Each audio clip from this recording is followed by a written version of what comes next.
as much as it hurts me, the pain, like I've never felt pain like that before. Yeah.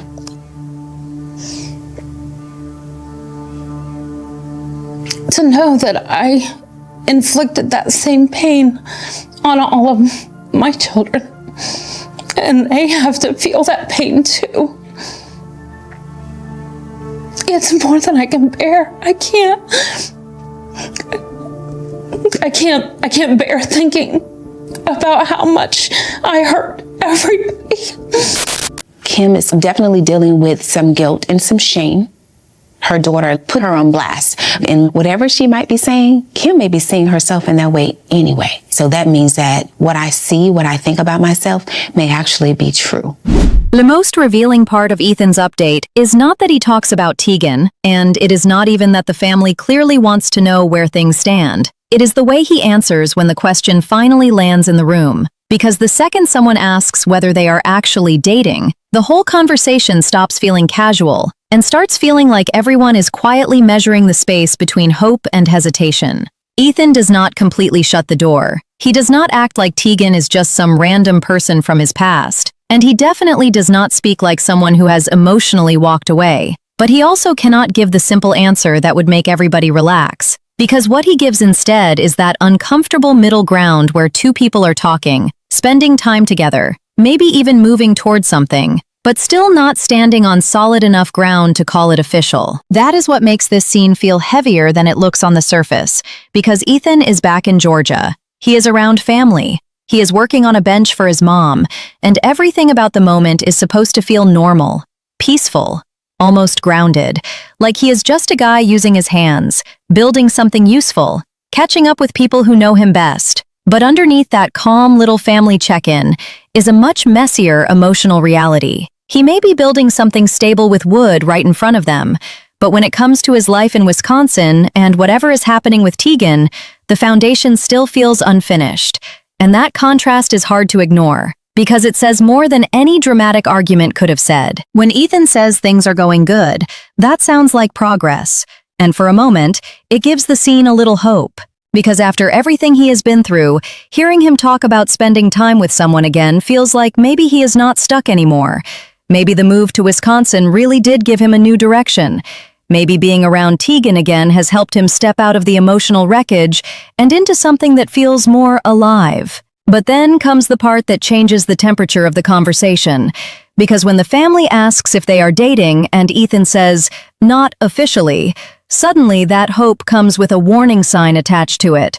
And now the audience has to wonder whether this is healthy patience or quiet fear wearing a polite smile. And that is where Teegan becomes the biggest unanswered question in the room, even though she is not physically there yet, because Ethan says she is coming down next weekend, and that detail makes everything feel more serious, not less. If she were completely done, why come around the family again? Why step back into that space? Why allow the connection to keep breathing? But if things were truly secure, why is Ethan still speaking so carefully? Why is the relationship still unnamed? And why does every answer feel like it is trying not to disturb something fragile? Then Ethan mentions therapy, and that should not be brushed past like some small side note, because it changes how we read him in this moment. He is not just saying he moved. He is not just saying he likes someone. He is saying he found someone neutral who can help him get things out of his head. And that tells us there is still a lot going on beneath the surface. Therapy may be a sign that Ethan is finally trying to understand himself better, but it also quietly confirms that whatever he is trying to rebuild with Teegan is not happening in a clean, emotional space. So now the question is no longer just whether Ethan and Teegan are dating, because that would be too easy, and apparently reality TV cannot allow anyone the mercy of a simple answer. The real question is whether Ethan is becoming stable enough for the kind of relationship he seems to want, whether Teegan is seeing real change or just hearing hopeful words, and whether this slow, careful connection is moving toward trust or sitting in limbo because both of them know one wrong step could send everything backward. Ethan has moved closer. He is still emotionally attached. He is talking about therapy, and Teegan is coming back into the picture. But if all of that is already happening, why is the relationship still standing there without a name? The easy reaction to Ethan saying he and Teegan are not officially dating is to assume something has gone wrong, because that is usually where people's minds go the second a relationship does not come with a clean label. But this situation feels more complicated than that, because nothing in Ethan's answer sounds like he is closing the door, and nothing about Teegan coming down next weekend makes it feel like she has completely stepped away either. What makes it interesting is that they are sitting in that uncomfortable space where there is contact, there is effort, there is history, there is clearly still something there, but nobody involved seems ready to put a name on it yet. And that kind of hesitation can mean a lot more than rejection. Sometimes not official does not mean two people are done. Sometimes it means one person is moving carefully because they have already learned what happens when emotions move faster than trust. And that may be the real pressure underneath Ethan's update. He seems hopeful, but not relaxed. He talks like someone who wants people to know there is progress, but he is also careful not to overclaim what he has not fully secured. That matters, because if he were simply trying to make the relationship sound better than it is, he could have dressed it up, acted more confident, or given a vague answer that made everyone think things were further along. But instead, he gives the kind of answer that keeps hope alive, while still admitting the truth is unfinished. The Wisconsin part makes this even heavier, because Ethan did not just casually reconnect with Teegan from a distance, he actually moved his life closer to where she is. And on paper, that sounds romantic, determined, maybe even brave. But the question is whether that move represents real growth or a late correction after things were already damaged. Being closer to someone physically does not automatically fix the distance that may have built up emotionally, because a person can change their address and still carry the same habits, the same fears, the same communication problems, and the same unfinished pain into the next room. That is the part viewers should not ignore, because Ethan saying he and Teegan have seen each other once or twice does not sound explosive or dramatic. It sounds slow, careful, and honestly a little uncertain. And slow progress can sometimes create more tension than a huge argument, because there is no obvious moment to judge, only small details that make you wonder what is really happening off camera. Then therapy enters the picture, and suddenly this is not just about romance anymore. Ethan finding a therapist he likes suggests that he may understand there are things inside him that cannot be solved by moving to another state or spending time with someone he cares about. That does not make him weak, it makes the story more serious. Because now the question becomes whether he is working on himself because he truly sees what needs to change, or because he is afraid of losing the connection with Teegan for good. Both can be true at the same time, because human beings, in their endless talent for emotional confusion, can grow sincerely and still be motivated by fear. And that is where Teegan's side of the story becomes the missing piece. Ethan can move closer. He can talk to her. He can spend time with her. He can sit with a therapist and try to get his thoughts out of his head, but none of that tells us what Teegan needs before she is willing to call this relationship official. Is she protecting herself by keeping things undefined? Is she waiting to see if Ethan's effort lasts longer than the pressure of wanting her back? Is the family's curiosity making this feel more exposed than it should be? That is why this update does not feel like a simple relationship check-in, because the relationship may not be stuck because Ethan lacks feelings. It may be stuck because feelings are no longer enough to prove change. This is the point where Ethan's situation becomes harder to judge, because depending on how you look at it, the same choices can tell two completely different stories. And that is exactly why this moment pulls people in instead of giving them an easy answer.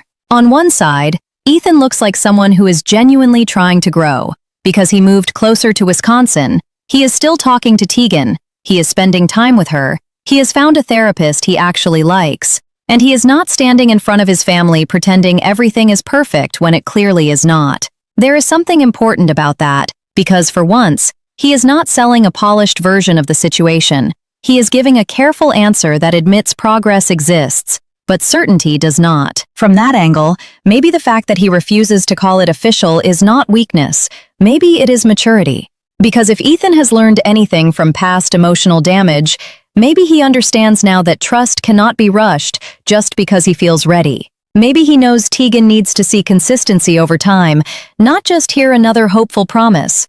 And maybe the slow pace is not a sign that the relationship is failing, but a sign that both of them are trying not to break it by moving too fast. That version of the story makes Ethan look patient, serious, and more aware than before. Like a man who knows he cannot rebuild something fragile by grabbing it too tightly. But then there is the other side. And this is where the scene gets uncomfortable, because effort does not automatically erase timing. If the relationship had already been strained before Ethan made these changes, then the question becomes whether he started moving only after the distance had already done damage. That does not mean his effort is fake, but it does raise a fair question. When someone finally does the right thing after the other person has already been hurt, is that growth? Or is it a reaction to fear? Viewers are going to split on that, because some will see Ethan as a man fighting for something meaningful, while others will see him chasing emotional security from someone who has not fully chosen to step back in. And the family conversation adds pressure, whether anyone means it to or not, because asking if they are dating sounds simple, but when that question is asked on camera, in front of people who care about Ethan and already know pieces of the history, it forces him to answer without making himself look too hopeful or too defeated. If he says too much, he risks sounding like he is ahead of Teegan emotionally, and if he says too little, he risks making the whole connection sound weaker than it is. So he lands in the only place available. They are talking. They are spending time together, but they are not official. That is why Teegan coming down next weekend feels much bigger than a casual visit. Because once she steps into the family space again, the relationship stops being something Ethan is simply describing and becomes something everyone can observe. Her presence could make the connection feel warmer, more real, and closer to moving forward. But it could also expose the distance Ethan's careful words are trying to protect. If Teegan comes back into the family circle, Ethan may finally get movement. But movement is dangerous when nobody knows which direction it will go. What makes Ethan's situation feel so heavy is that he is not standing still, but he is also not standing on solid ground. And that is sometimes the most exhausting place a person can be, because if something is completely over, at least there is pain with direction. And if something is fully official, at least there is hope with structure. But Ethan is stuck somewhere in the middle, close enough to Teegan that his family knows her name is still part of the conversation, close enough that she is expected to come down next weekend, but not close enough for him to say, with confidence, that they are actually together. That is the emotional cost of being almost together, because every small sign starts carrying too much weight, every answer gets examined, every visit starts to feel like a test, and every hopeful detail comes with a quiet fear attached to it. Ethan can say things are going good. He can say they are talking. He can say they have spent time together, but the moment he admits they are not official, the whole mood changes.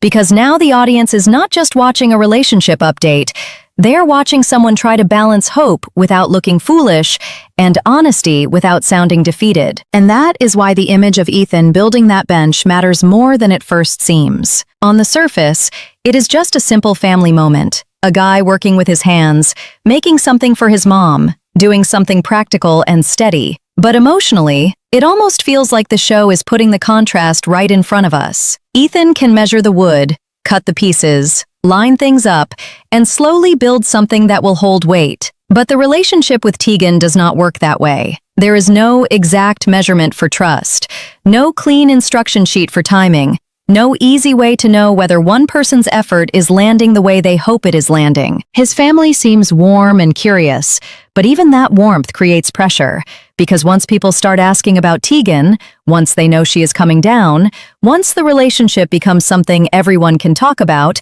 Ethan no longer gets to carry the uncertainty privately. Now, every update sounds like a progress report, and whether his family means to or not, their interest makes the situation feel more exposed. It is one thing to be unsure in private, but it is another thing to explain your almost relationship in front of people who want good news and can hear the hesitation in your voice. That is also why therapy matters in this part of the story. Because Ethan saying he found a therapist he likes tells us he knows there is still something inside him that needs sorting out. He even frames it like having a neutral person helps him get things out of his head, and that small detail says a lot. Because maybe part of Ethan's struggle is not just loving someone or missing someone, but learning how to process uncertainty without shutting down, rushing for answers, or turning every unresolved feeling into pressure. The question is whether therapy is helping him become a better communicator with Teegan, or whether it is simply helping him survive the waiting. So when Teegan's visit comes up, it does not feel like a casual plan anymore. It feels like the next emotional checkpoint. If she comes in warmly, the audience may see real progress. If she comes in guarded, Ethan may have to face the truth that being nearby does not mean the distance is gone. And that is where this story sits right now, with Ethan clearly trying, clearly moving, clearly reaching for something steadier, but still facing the question that makes everything uncomfortable. He may be closer to Teegan than he was before, but is he actually closer to becoming the person this relationship would need? By the time we come back to the question everyone started with, whether Ethan and Teegan are actually dating, the answer is still not official. But now that answer feels very different than it did at the beginning, because at first it sounded like a simple relationship status, the kind of thing people ask at family gatherings when they want gossip without admitting they want gossip. But after watching how carefully Ethan speaks, how much movement has already happened, and how much uncertainty is still sitting underneath it all, it becomes clear that this story was never really about a label. It was about whether Ethan can turn effort into something steady enough for Teegan to trust. That is the honest place this storyline leaves us. Hopeful, but unfinished. Because Ethan has not walked away, Teegan has not fully disappeared, and there are signs that something between them is still active. But there is also no confirmed commitment, no clean declaration, and no moment where Ethan can look at his family and say, "Yes, we are together." He is back in Georgia, but he sounds glad to be in Wisconsin. He is talking to Teegan, he has spent time with her, he knows she is coming down next weekend, and he has even found a therapist he likes, which tells us he is not just trying to change the outside of his life, he may also be trying to deal with the parts of himself that made things harder in the first place. But that is also where the emotional truth gets uncomfortable, because when someone is trying to repair a connection, effort can feel huge to the person making it, while still feeling unfinished to the person being asked to trust it. Ethan may feel like the move, the conversations, the therapy, and the continued hope all prove that he is serious. But from Teegan's side, seriousness may not be enough yet. She may need time. She may need patterns. She may need to see that this version of Ethan is not just showing up because the relationship is at risk, but because this is who he is becoming when nobody is forcing the moment. That is why the lack of a label matters. Not because it proves there is no future, but because it shows there is still a gap between connection and security. There is hope, because they are still talking, because they are still spending time together, because she is expected to come around the family again. But hope by itself does not build a relationship, and apparently life, in its usual rude little way, refuses to reward people just because they finally understand what they should have done sooner. Trust needs more than closeness. It needs proof that keeps repeating after the emotional pressure fades. So the real takeaway is not that Ethan failed, and it is not that Ethan won her back, because neither of those endings would be honest. The real takeaway is that Ethan is standing in the middle stage of repair, where every action matters, but no single action solves everything. Moving closer matters. Therapy matters. Being honest with family matters. Teegan's visit matters. But none of it becomes a foundation unless Ethan keeps showing the same steadiness again and again, without expecting one good step to erase every old doubt. And that brings the whole story back to the bench, because Ethan can build something with his hands and see the result right away. But trust does not work that neatly. Trust is slower, quieter, more annoying, and much less convenient, because it is built in moments where no one is clapping, no one is filming the perfect answer, and no one is giving him instant credit for trying. Ethan and Teegan may not be official right now, but the door is not closed, and maybe that is the most honest ending this part of the story could have, because Ethan is not just waiting for Teegan to decide what they are. He is trying to become someone whose consistency makes the answer feel safe.